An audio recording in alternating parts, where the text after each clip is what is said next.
Good afternoon and welcome to another episode of MIQTV. It's Wednesday, it's 4 o'clock and it's that time. Now I'm delighted this afternoon to be joined by, I'm going to invite him now, my guest Simon Maddocks. So,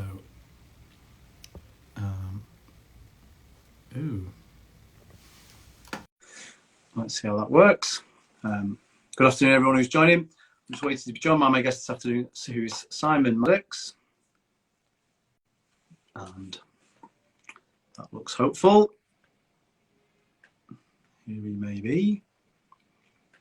Not quite. And indeed, here he is. That's worked perfectly. Good afternoon, sir. Hello, Mark. How are you? I'm good, thank you. Thank you ever so much for joining us this afternoon. I haven't even introduced you yet. That was really slick. So, a great introduction. So this is everybody who's tuning in to watch. This is Simon Maddocks. He left Queggs in 1969 and has got a long career in a range of different disciplines to tell us about, which we'll unpack in a minute. Looking forward to that. He is he's been a board director of a number of international companies involving commodity, logistics, finance, manufacturing. He's a freeman of the City of London and a course assistant in the World Traders Livery Company. So in a moment, we're going to explore all of that and everything that's happened between you leaving these shores and ending up where you end up now, if that's okay. So I've been really looking forward to interviewing you. We've got a slight fogginess on the camera, which is a result of an accident, but we can see you absolutely fine. The lighting's good, so it's great to see you. And we're both wearing our old civilians ties as well. So left Queggs in 1969. I mean, that's a number of decades. Should we go a decade at a time and you tell us what you've been up to in that period? Would that be okay? Yeah, I think it'd be better to do a decade at a time, because if we did it a year at a time, we'd be here this time next week. Yes, indeed. We've got plenty to cover. You've had a rich career, I think it's fair to say. What can I tell you? I left Queggs in '69. I managed to scrape 3 A levels. But they weren't good enough to get me an offer of a place at university. Oh. However, I did some checking just this morning, and in my defence, I find that only 6% of school leavers went to university when they left school in 1969. So I was not one of the. I didn't make the cut. So it was a very different sort of marketplace at that point for school leavers, I'm sure. It was, yeah. There were fewer by far universities. However, I still needed to find some work, and I don't think that the transition from school to work is. It wasn't any more difficult then than it is now. It's a tricky thing to navigate, especially if you haven't got a natural bent towards a particular subject area. And that was me. That was me in '69. At school, I was I think what they call an indifferent scholar. Yes. Examinations weren't my thing. I did English, I did art, and I got a reasonable A levels in art, English, and general studies. But I wasn't a natural student, and so finding something that I wanted to study at university was difficult anyway. And then, of course, the rarefied atmosphere made it doubly difficult. So what I decided to do was, well, first of all, I took on some casual work for 6 months, even up to a year. I can't quite remember. And I started to look around for opportunities to work overseas. And at the time, a number of companies that owned overseas assets had offices in the City of London, and I managed to get interviews for several of those companies who were quite happy to take on school leavers to give them a couple or 3 years in the London office of the headquarters before being posted overseas. And the reason for that was because you couldn't sign a contract then until you were 21. Ah, right. So sure.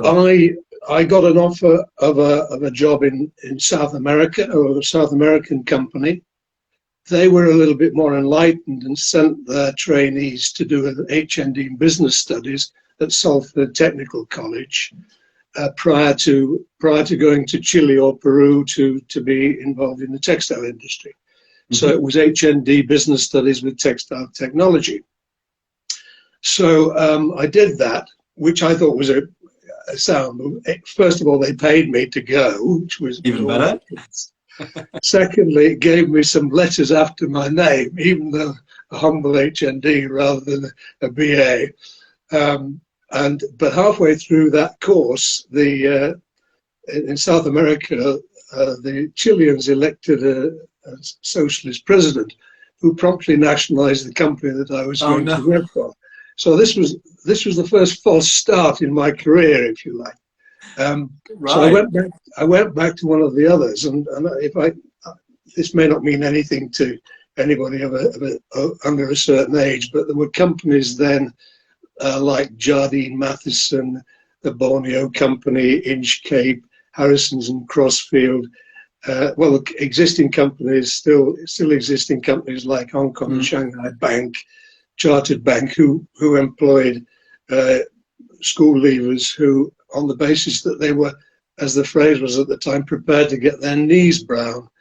Right, prepared to travel and muck it. I was one of those, and I went back and joined Inchcape, who, as soon as I graduated, they posted me to the Middle East, and I lived in Bahrain, in Abu Dhabi. I subsequently lived in Oman for 6 years, and they were general traders, shipping agents, Lloyd's and insurance agents. And the great thing was, great thing for me anyway, was that as soon as I got off the plane, I was in charge of my own department. Oh, wow. which pretty much unheard of. If you'd stayed in the UK, you'd have had to work your way through the various hierarchies of companies. But there, you were expected to be in charge and to take responsibility from day one. So I found that I really enjoyed that, and so that was the first 10 years of my career. That occupied the 70s, and sure, it was a particularly exciting time because you had in the UK and in Europe, you had the oil price crisis. And again, doing a bit of research, the price of oil moved from $3 a barrel to $12 a barrel, pretty much overnight. And that gave these tiny states in the Middle East huge financial clout suddenly, and everybody wanted to do business with them. So that was my first learning experience, those 10 years, and I ended up with profit responsibility for more than one of their subsidiary companies. So that was the first 10 years. Shall I go on? Oh, absolutely. So you've entered the world of work, been dropped in at the deep end almost. You steep learning curve there, and 10 years later, what happens after the 70s? Do you stay in Oman or do you travel somewhere else? No, I'd moved from Oman. Oman's a lovely place. Yeah. I could spend the next hour talking to you about fantastic experiences in Oman. But then the model changed because the idea that London-based companies could own assets in overseas territories, which had been part of the British Raj, almost an extension of the British Raj. That wasn't sustainable, and we knew, I knew certainly, working out and understanding how the geopolitical situation and the economic work in those countries. You see, you can't justify being here anymore. They were being taken over by local interests, quite correctly. So the role of the Brit manager was going to diminish, and had diminished very substantially. So I decided to return to the UK, and that was in the 80s. And again, following the theme of what was happening politically in the world, this was Thatcher's Britain. A lot of consolidation, companies going through a period of what is called creative destruction, which I think is inevitable. Everything goes through cycles. Nothing is nothing is steadily linear in my experience. Yeah. So, but I managed to get some jobs in Yorkshire in manufacturing industries, and even then, several redundancies in the 80s made it a bit tough. But you know, everything was an experience, and there were other things going on in my life at the time, you know, so starting a family, buying a house, all these kind of things that you have to do. Stuff, yeah. Yeah, Absolutely. So, so that was that was the 80s, and I could go into more detail about the type of industries. And the manufacturing you're doing, what sort of products? Is it all one thing, or is it a range of things? Is it? No, it was a range of things. There was an engineering company in North Yorkshire making agricultural machinery. There was a company. I moved to Hull because again that company failed. I moved to Hull and got involved with a part of ICI, which made surface coatings. So that was chemical industry. Yeah. After that, I went to Hornsey Pottery, where I was export director. Right. While they were still making pots. So again, it was a failing industry. The what do they call it? Comparative advantage had moved to Portugal, and then it moved to Thailand.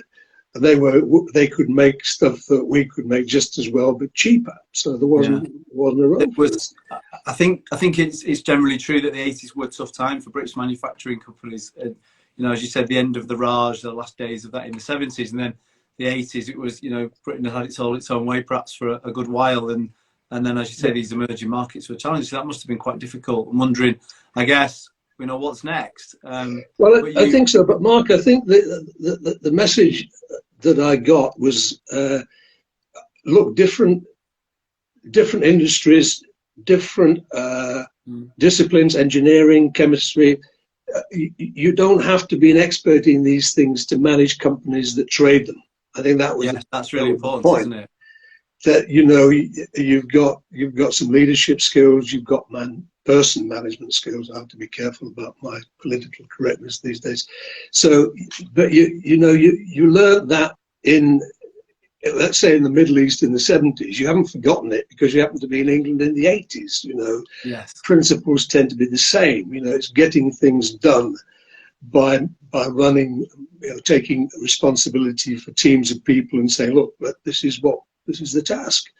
And you know, that's really interesting. You have to have some knowledge, but they're the experts. It's about leading them and about helping them organise themselves better or improve, and that is a transferable skill. And clearly, you were able to, when one door closed, another one opened, transfer those skills into new disciplines and to new areas. And that's a really good lesson. I think that's true in any era, isn't it? 80s or I think it is, yeah. It's universal, and you know, it's common to well, not even today, but especially today, I think, perhaps, because there are different, you know, there are even a wider opportunities and wider different types of business to manage, but the fundamental principles remain the same. So, so that was the 80s. Coming into the 90s, I was a bit lucky, and luck, I think, we're talking about careers now, career development, you know. Luck plays a big part in it often. But to an extent, you make your own luck as well, but sometimes opportunities that you weren't expecting are there. So is that what happened for you?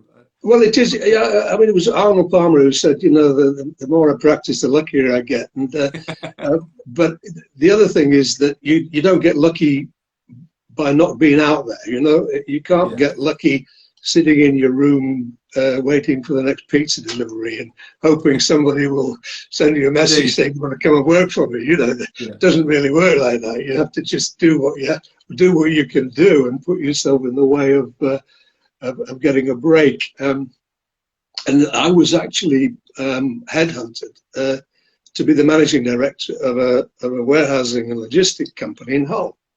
And it was a bit of a surprise, and I thought, well, I'm going back to my roots now, because you know, in the 70s I'd been discharging ships in the Middle East and organising stevedoring and fixing vessels to do this, that, and the other, and I've got a fairly extensive knowledge of how to raise a letter of credit and negotiate bills of lading, all that basic international trading stuff. And what the owners of the company wanted me to do was to get involved in importing base metals into the port of Hull to store under rules of the London Metal Exchange. And the way that worked is that if you deliver base metal, copper, zinc, aluminium, lead, tin into one of these warehouses, that warehouse will issue a piece of paper called a warrant, which becomes a tradable instrument. So instantly you can sell that through a broker in London on the exchange and get cash within 2 days. So it was a way of liquidating an asset which otherwise would have intrinsic value but no cash value because it's in the wrong place. Yes. Yeah. So, really interesting. So I started to ferret out companies who were buying primary aluminium mainly in St. Petersburg, because again, geopolitically, the Soviet system had collapsed. Yeah. The end of the 80s, and the Russians, or the Soviets originally, but then the Russians had exportable aluminium, but they hadn't got any experience before this of how to market it because they'd consumed it all internally. Yeah, yeah. So I set up the company was already trading, but I set up a base metal warehousing and logistics section, and we started to bring aluminium in shipments from St. Petersburg. And I did that for several years. We were also importing what they call soft commodities, coffee and cocoa mainly, and we were doing some storage of other commodities and shipping things like palm oil, for example, for the refiners in Hull. And is that a case of looking out for opportunities? What else? What was there a period where, you know, what else could we do? Are we missing something, or did those kind of naturally fit in, or were they already doing it? Was there? No, I think it was a question of looking at where the trade flows were, because I'm digressing a little bit now, but a big part of international trade is logistics, and logistics is not a question of mileage so much as the cost. The cost between A and B, and if you look at trade now, you know, the finished goods, the consumer goods that come from the Far East, particularly China, there's a regular flow of containerized ships. So that is a recognized and a regular service. So the price can come down because of economies of scale. Because it's running anyway, so you can fill it Correct. up. Correct. So, but there could be much shorter voyages where the traffic isn't natural, where you would have to actually go out and incentivize a company to make a vessel available, which is far more expensive. So you tend to be working with the grain of international trade to take advantage of where there is capacity in carrying shipping lines. So we were looking for things that would naturally fit, and of course the point about a lot of these commodities, they need to be stored close to the point of consumption or processing, because if you are making, say, extrusions for window frames, you don't want to be buying some aluminium which is stuck in Singapore. You need it to be on the doorstep. So that was an interesting period, which I really learned again I learned commodity trading very much in that period, and then that occupied a lot of the 90s. So we're into the 2000s now. I'm conscious of the time. You know, we need to rattle on a bit. All day. It's really interesting to hear sort of the So in the different way your career's 2000s, evolved and the different things you've learned. It's really in the 2000s, I was invited to go back to the Middle East and set up a similar operation there. And from then, I moved from Dubai, where I spent about 5 years in Dubai, to Singapore, set up a company in Singapore, expanded into Malaysia, into Korea, into Taiwan, back into Europe, and eventually set up companies in the US, all to do with commodity logistics. And very happy doing that. Singapore's a fantastic place. Learned a lot about working with other cultures, nationalities, realizing, as I had 30 years earlier, that people don't always think like us. In fact, the chances are they definitely don't think like us, and it's no good kicking against it. You just got to try and understand it. Yeah. So that was the 2000s, and towards the end of the 2000s, we'd got quite a successful business going. We'd found some other trade flows. We'd set up an operation to ship wood pellets from the depths of Ontario to Drax in North Yorkshire as a renewable source of energy to burn in the power station. Wow. There's a debate to be had about that, which we haven't got time to go into. But we put together the supply chain for that, which involved rail freight in Canada, ship loading in Quebec, etc., etc. So that was in itself interesting, and learning a different culture, same language, separated by a different culture, whatever Churchill's phrase was. So I then decided that because our business was moving away from the Far East, back towards Europe and into America, I set up an office in London for the same firm. So I'm in the city. So where I started being employed by city firms, I was back there with effectively my own office in the city Monument. And that's how I got involved with delivery, freedom of the City of London, other related activities in city, which is a terrific marketplace for all kinds of international finance and commodity trading. So I set up my own business and eventually came back to Yorkshire doing the same thing. The last 3 years has been blown a bit off course because of COVID restrictions and things like that. But although I'm officially retired, I was looking out for something interesting to get my teeth into. Always looking out, and you've clearly got a lot of knowledge, a lot of experience, a lot to offer, and I guess you can wait for interesting opportunities to come up. But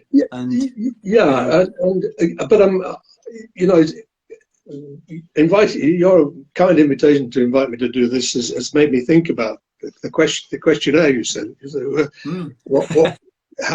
How was I made in Quegs to do that? How was me made in Quegs enabling me to do all this stuff? And actually, there were quite a lot that were relevant, which I don't think you do realize at the time. It's only looking back that you can measure how far you've come.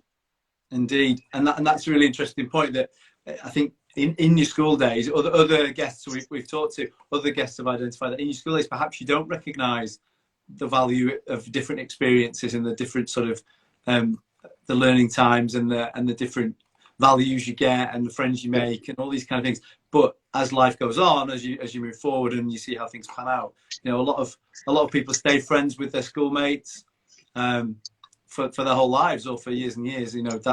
I've said it before. I'm not close friends with anyone else at school. With my friends are university friends and work friends. But Quegs boys do stay in touch with each other. Are you still in touch with contemporaries? I think maybe you are. I am. Sadly, my two closest friends are no longer with us. But yes, I've not been a regular old civilian. Busy traveling the world, by the sound of things. The few times that I have been involved, sometimes you find that different eras, you don't have that much in common. However, when I've met people who pretty much contemporaries, you know, we do recognise that we were fantastically privileged to be taught by certain people who were inspirational, and they tend to be the same people. Yeah, surprisingly or not. And I think that's true through the eras. Again, that's the theme that we've had, that, you know, in each era there are certain people, certain teachers that people remember and made a difference, certain experiences that they shared. I mean, if we look back, that's, you know, we've glossed over in many ways a hugely successful, interesting, varied career. What, if you were to pick out some real highlights, what are the things that stand out when you look back over your career that you're most proud of, that you think, oh, that jumps out at me as a moment that I've got strong fond memories of, or even, you know, just pivotal things? What are the kind of the particular things that strike you? Well, I think that a general theme would be getting the best out of other people, to be honest. That, you know, I got a lot of satisfaction I built a team in Singapore who were actually brilliant people, but they were rather, how can I put this? They were highly disciplined, well educated, and would do what they were asked to do, but they lacked that confidence to take responsibility. And they, you know, giving people permission and seeing them really develop into people who say, right, I can do this. That is very satisfying for me. I mean, apart from the fact that I'm a bit lazy and I'd rather somebody else do it rather than have to do it myself. The art of delegation, of course. The flip side of that, I think, is indeed. But I think the flip side of that for the younger people watching and thinking about this is, don't be scared when someone asks you to do that. It's, you know, it's important that you do step up and take responsibility, because that's how, as you have done, that's how you learn, that's how you develop, that's how, you know, maybe you do get it wrong, maybe you do make some mistakes, but how else will we learn a better way to do it in the future? So I think that's a you know, point really well made, that taking responsibility is crucial, and giving the people you work with responsibility. Well, I think in my own case, I was a bit of a rebel, and I was a bit of a generalist. I've dignified it by giving it the name generalist, meaning I was a bit of a jack of all trades. But I was a good athlete. I was pretty good rugby player, a good athlete. And it was when I started to enjoy school, when masters started to ask me to do things. Will you be captain of the athletics team? Will you be, will you be a prefect? And again, I think it's important that you say, well, yeah, even if you don't feel ready, the whole point. And again, it was like starting on day one in the Middle East. This is your department. What? Yeah, wow. Just got to sort of get on with it. But even if you're not, if you're a little bit hesitant, you're a little bit lacking in confidence, do it anyway, because you'll find that you'll figure out how to get your head around it. And I enjoyed the trappings of office, if you like. We wore gown. I don't know whether you still do that. Probably not now. Senior prefects wear gowns at events. Yeah, the senior prefects and on stage in assembly. Yeah. So that, and to have a colours blazer, again, I'm not sure what the current. We have a tie now for colours, but yeah. Then you could wear a different coloured blazer if you had your colours, and so that, you know, it gave you a certain amount of status, but that was in itself wasn't it. The fact is, the status came with the responsibility of doing something and saying, right, these guys, and each cohort that moves through the school, I often thought this, that you look down on a couple of years younger, and they're just oily ticks, aren't they? You know, 2 years above you, they're the heroes of the first 15. You know, and so you aspire to become those. Yeah, and so I think those things which are not measurable. It's not like getting results in an exam, you know, which is the more outward and visible sign to the outside world of your progress. But that is not, that's not everything. It's not really, it's part of it. It's a sine qua non of progressing in certain, especially now that half of, 45% go to university. Yeah. It's a bit of a, well, I've got to do that bit before I can move on to the next bit, and but yeah, I think looking back, Queggs was good for me, and I hope I've done some justice to the system after 60 years. The things you've talked about, I just pick out a couple more things, if that's all right. We mentioned becoming a freeman of the City of London. What is that, and what does that entail? What does that actually mean? I wouldn't necessarily know. I'm sure other people wouldn't necessarily know. No, well, there's a very powerful organised, or rather, yeah. So the livery system in London goes back to the 14th century, where the trades would set themselves rules for quality control. Today you would call it quality control, and making sure that the goods they produced and the goods they traded were of a certain standard. But they also gave themselves some monopoly power, that only they could trade those particular goods within the square mile, which was a very important area, because the trade literally came up the Thames and was discharged into the city. So the livery companies grew out of the trade guilds, and the livery set the rules for apprentices and the levels of skill required to do certain jobs. And so around that grew a system of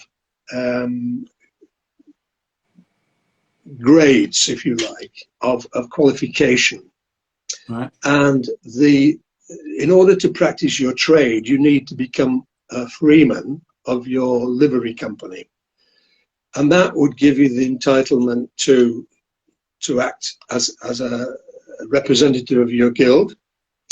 The next stage, and this exists to this day, in order to trade to conduct your trade, you needed to also be a freeman of the City of London. So being a freeman, you become a freeman of your livery company. Then you apply for freedom of the city by what they call redemption, which means you pay a fee.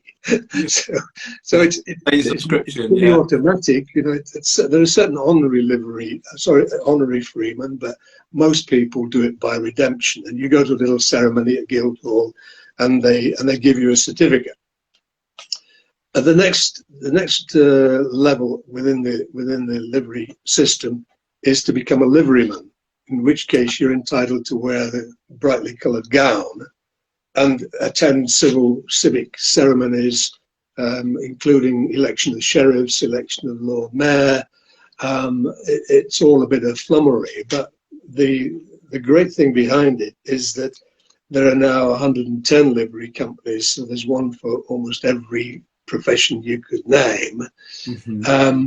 And they're charitable organisations now, and I believe I'm right in saying that the livery system jointly, well, I know they made grants of £75 million last year, and they're the 5th biggest grant-making organisation in the country. Wow. So out of a condensed area of commercial activity, they're quite influential. And so my involvement has been organising events. I mean, it's not all work and no play.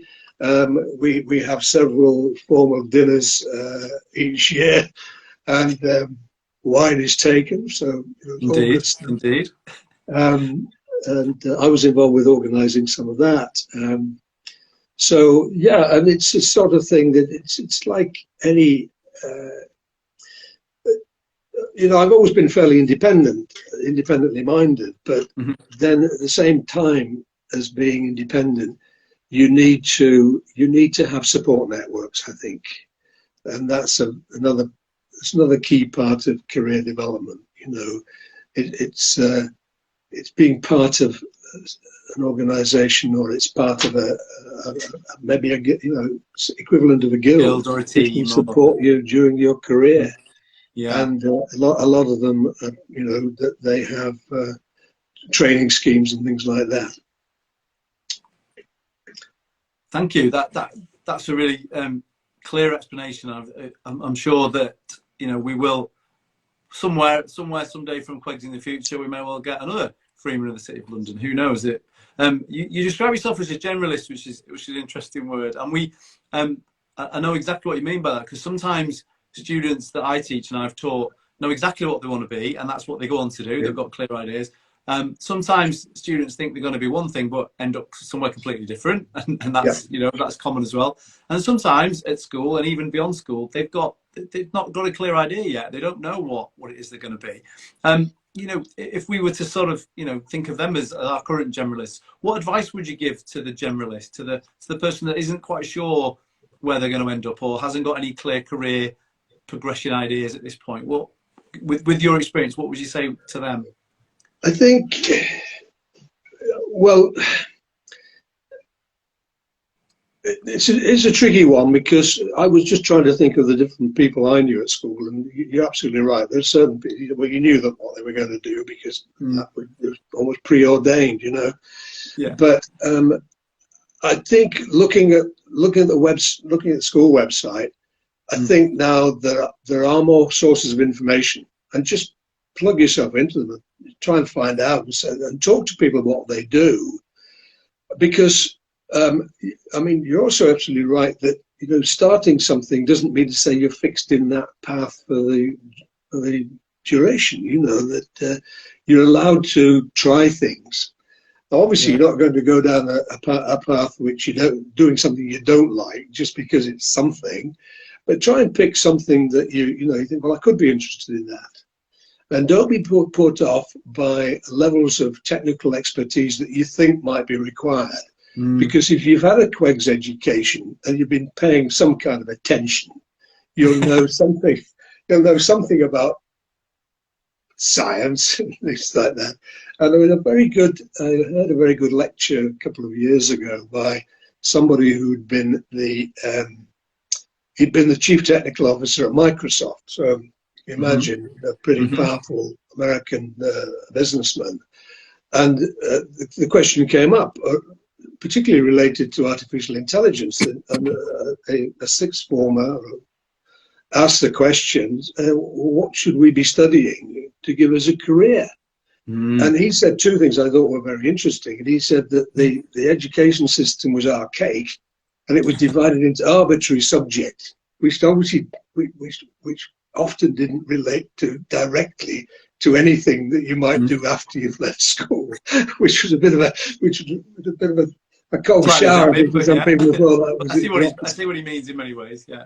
And the second thing was, he said he wasn't particularly interested when he was at Microsoft in employing people with degrees in IT or programming or code writing. You had to have those skills, but what they were looking for was people with some imagination and who could think. So I think in general, I'd say, well, ask questions, always ask why. Don't get dragged along in the groupthink or whatever is on trend at the moment. You want to be up with your mates and not feel excluded from the in-group, but also you should be saying why. Because I think scientific development particularly demands that you question the status quo, because otherwise nothing gets changed. If nothing gets changed, nothing can improve. And that's, absolutely. Okay, unbelievably, 40 minutes have absolutely flown. I can't believe it. So I honestly could sit and listen to you. We've already talked previously. I could sit and listen to you talk for much longer, because it's fascinating. You've got so much experience and so many things that you've been involved with, and I would definitely I hope you would take me up on. I'd like to invite you to come into school at some point and see us. I don't know when you were last here. I think it's a few years. So you'd be very welcome to come in and meet us all, and catch up, come and have lunch, and catch up some more and see what we've done with the place since you were last here. When you think back to school, are there any, what's your strongest or most poignant memory when you think back to your school days? Does anything jump out at you that's with you forever? Yeah, there's a funny story, and again, I don't like to do the nostalgia thing, except that that looking back over several decades, there were points at which there were key, at the time, current affairs issues, which are now historical issues. Yes. But I do remember in '62, the Cuban Missile Crisis. Mm-hmm. I won't go into it too much, but this was the height of the Cold War. Yeah. And we were told what happens if the Soviets set off a nuclear bomb. Mm. And there was some public health advice about hiding under the stairs, and if you didn't have a understairs cupboard, you went under the table in the kitchen and put a wet tea towel over you. It was a 4-minute, called the 4-minute warning. Yeah, and there was the same for me in the 80s growing up. Absolutely, it continued. The Cold War was still going on, wasn't it? But that was the beginning of it, really. So the Cuban Missile Crisis was confrontation between America, who put missiles in Turkey, and the Soviets, who wanted to retaliate by putting missiles in Cuba. And there was a ship sailing towards Havana, and Kennedy gave Khrushchev an ultimatum, said, "Turn it round." This was all on the news. The next day, there was some kind of deadline time, which coincided with the start of a chemistry lesson. Wow. And so we all got under the desks as the master, who was a chap called George Scarlett, came in. And he said, "What is going on here?" We said, "Well, we're sheltering in case of a nuclear attack." And he goes, he had quite a nice sardonic sense of humor. So he said, "In the off chance that we aren't all immolated in a nuclear conflagration in the next 40 minutes, you'll need to know some chemistry. So sit up and pay attention." And, I remember that was one of the most interesting chemistry lessons that I've had. It was, but it was because of the association. But I think looking back, we weren't blasé about it, but we didn't get over anxious about things we couldn't control, and we were always prepared to have a laugh. And the good teachers were prepared to have a laugh with us as well. That's all. And do you, they'll be long retired, I'm certain, but do you have any particular teachers? Do you want to name them in case they ever watch this? Or people who know them do? Again, no longer with us, but quite recently there was an obituary on the website of Peter Hawking, who was the art teacher. He was lovely, and he taught us how to see things, or how to look at things. Yeah, and that again was not it wasn't one of those skills that you could put down in an exam paper, but it taught me a lot. He used to organise a trip to London, and that gave me an interest in the city. He took us to St. Paul's and showed us the architecture and galleries and things like that, which I found very interesting and inspirational. And the other teacher, well, there was a chap called Peter Davis who encouraged me in English, and then Frank Stazaker, who was PE games and a very good maths teacher. If anybody got close to getting me to understand maths, it was him. Didn't quite make it, but then it wasn't the wonder of him trying, that's for sure. But Frank was he was a very cultured guy, and he taught a lot of. He took ski trips. A lot of boys, I think, learned to ski under him. He also did a cultural, what he called Frank's finishing school. In the summer, he used to go through Germany and Austria and into northern Italy. He was a great Italiophile, spoke the language, took boys to the opera, taught them how to drink beer at the Oktoberfest and things like that. So, and he and I kept in touch after I'd left school, and he was very supportive, especially in terms of my athletic career. Oh, fantastic! Okay, so if you could go, but this is the question I ask everybody. So if you could go back and meet young Simon and give him one piece of advice, what might that be? What might whisper Well, in his ear? Sounds a bit odd, but I would tell myself, back yourself.